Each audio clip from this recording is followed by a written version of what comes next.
आज आम बनइबा आंबुल राई बा आंबुल खटा। भोजी रे तो बहुत थर खाइथिबे, चलंतु आज घरे बनइबा। सेथिପାଇଁ ମୁଁ ଏଠି କିଛି ଆମ୍ବୁଲକୁ ଏମିତି ବତୁରେଇକି ନେଇ ଯାଇଛି। ଆମ୍ବୁଲକୁ 10 ମିନିଟ୍ ପାଣିରେ ବତୁରେଇ ଦବା। ଏଠି ନେଇଛି 2 ଚାମଚ ଦହି, 2 ଚାମଚ ନଡ଼ିଆ କୋରା, କିଛି ପଞ୍ଚ ଫୁଟଣ, 2ଟା ଶୁଖିଲା ଲଙ୍କା, କିଛି ଭୃଷଙ୍ଗ ପତ୍ର। ଚାଲନ୍ତୁ ଏବେ ବନେଇବା ଆମ୍ବୁଲ ରାଇ। ଏଠି ମୁଁ ଗ୍ୟାସ୍ ରେ ଗୋଟେ କଡ଼େଇ ବସେଇକି କିଛି ତେଲ ଦେଇ ଦଉଛି। 2ଟା ଶୁଖିଲା ଲଙ୍କା ଦେଇ ଦଉଛି।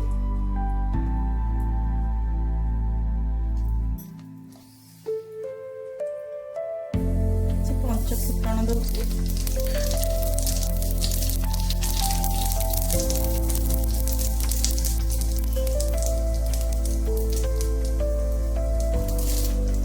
ଭୃଷଙ୍ଗ ପତ୍ର ଦେଇ ଦଉଛି।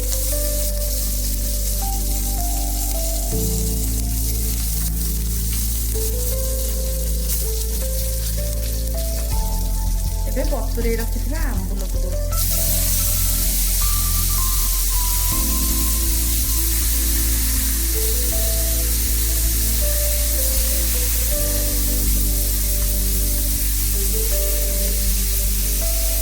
এই ଆମ୍ବୁଲ ଖଟାରେ ଭୃଷଙ୍ଗ ପତ୍ରଟା ନିହାତି ଦେବେ। ଭୃଷଙ୍ଗ ପତ୍ରଟା ଦେଲେ ଟେଷ୍ଟଟା ବହୁତ ଭଲ ଆସିଥାଏ। ଏବେ କିଛି ଶୁଖା ମସଲା ଦବା। हलदी गुंड दौची,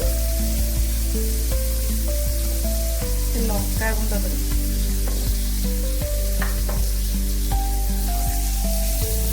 भल भाव मिसईदबा।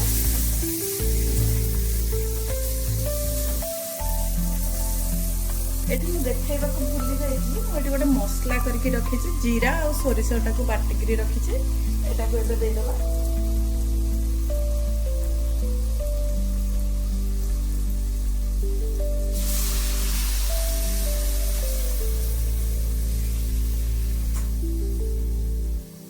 को टिके मिसई दबा।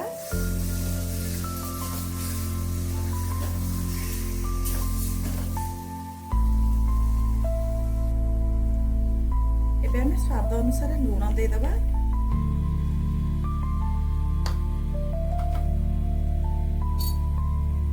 सबको टिके एपट सेपट कर कसी दबा।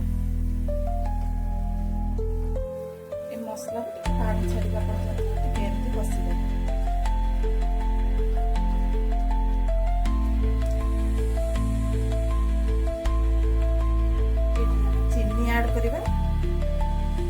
चीनी नौची मिठाटा आपण स्वाद टेस्ट अनुसार दे पारिबो। जदि अधिक मिठा खाया पसंद करते अधिक मिठा देवे, कम मिठा खाया पसंद करते कम मिठा देवे। मुझे पाखापाखि चामच देखा गले 7-8 चामच चीनी देछि।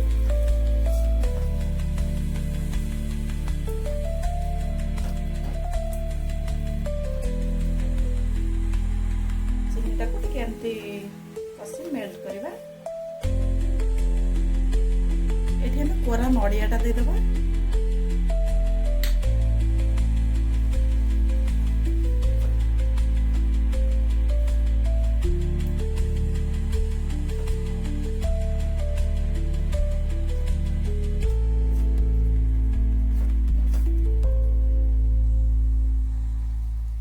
एबे हम एथरे पानी ऐड करवा। मुझे मसला धुआ पानीटा दे देछि।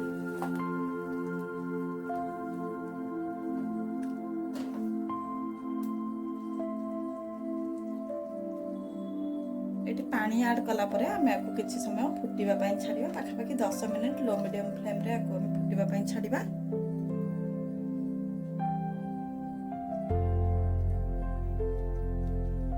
जदि मो रेसिपीटी आपण मन को भल लागुथिबो मो चैनल को लाइक शेयर सब्सक्राइब करिवे। एठी 10 मिनिट हे गलानी। हम आंबुल खटाटा भी एठी हे गलानी। एबे हमें गैस बंद कर दबा। एको ठंडा हवा पई छाड़िबा।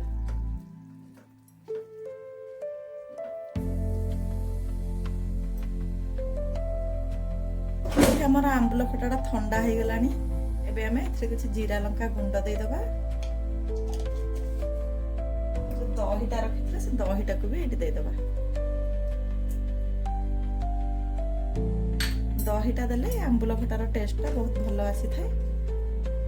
ଏମିତି ଆମ୍ବୁଲ ଖଟା ବନେଇଲେ ଦହିଟା ନିଶ୍ଚିନ୍ତ ଦେବେ। ଦହି ଦେଲା ପରେ ଏମିତି ଭଲ ଭାବରେ ଗୋଳେଇ ଦେବେ।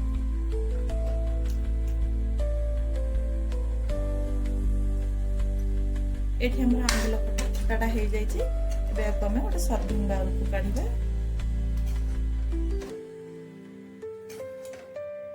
ଦେଖୁଥିବେ କେତେ ସୁନ୍ଦର ଦେଖାଯାଉଛି।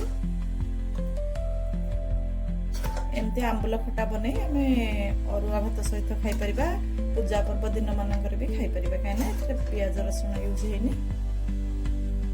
କୌଣସି ଓଷା ବ୍ରତରେ ବି ଏଟାକୁ ଆମେ ବନେଇ ପାରିବା।